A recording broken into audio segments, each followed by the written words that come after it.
I would say it's a little bit planning based. Now this is the first attempt. Of course, it will evolve with time, but it's more planning based because you're trying to plan each and everything in advance. It is taking too much of time, right? Probably about 1.5 days.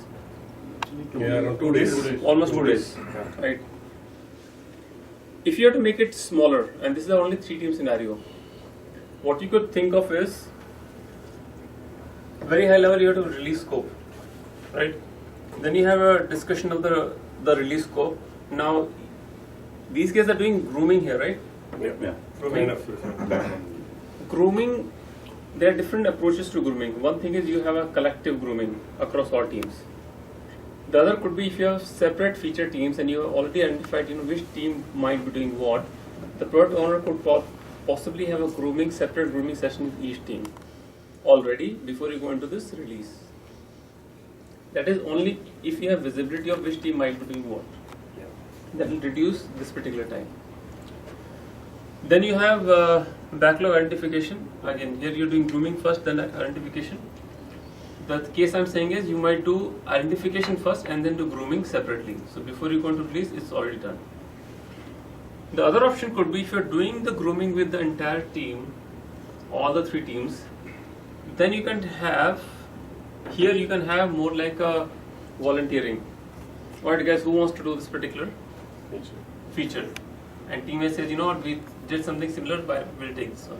So it's happening in an open, transparent manner, in a more of a democratic manner, rather than PO saying you do this, you do that. So it's sort of empowering people to pick items.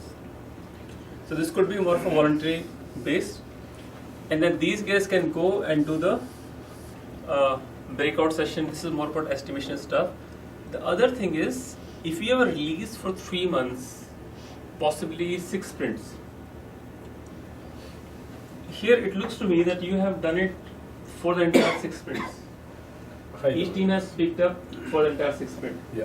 If you want to make it more adaptive, what you could say is, we have groomed the entire backlog for the entire release, but guys pick up stories only for the first sprint.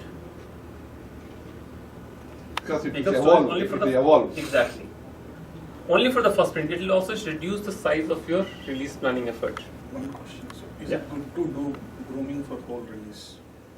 Because those requirements can change, right? Very good point. So again, you can do adaptive thing. You share the release level scope and discuss it at a higher level, at an epic level, but maybe do not do grooming. Right. So this could be, again, this will reduce the size here. Right. To explain, maybe the PO already has a story map. He shared the story map. This is what is coming, and based on your velocity and all, this is how it looks like, how much we can possibly do. And then say, after people have good idea about the first few set of stories, we should probably go into first and second release, or first and second sprint. Teams pick only for the first sprint. Over here. First sprint and maybe 1 or 2 additional stories in case this could be like a stretch objective. In case they have work done, they can put it extra. So this should reduce some of the effort. Dependencies and all, it could be either a separate session or it could be all discussed right over here. When people are pulling items, so being more planning based, it's more about people discuss it out. And many of the dependencies part will happen on the go. When one team is developing, so you identify dependencies here, but actual coordination will happen on a day-to-day basis. Different Scrum Masters collaborating, doing Scrum, all those things. So it should reduce the entire size to a smaller level, because it's a 3-team scenario. It's not like a 10-team scenario. 10-team scenario, you need to do more planning maybe, right? Again, this is one approach. I'm trying to say, talk about a slightly minimal approach, right? But your first session will give you the most inputs. Nothing is right and wrong unless you see what is adding value.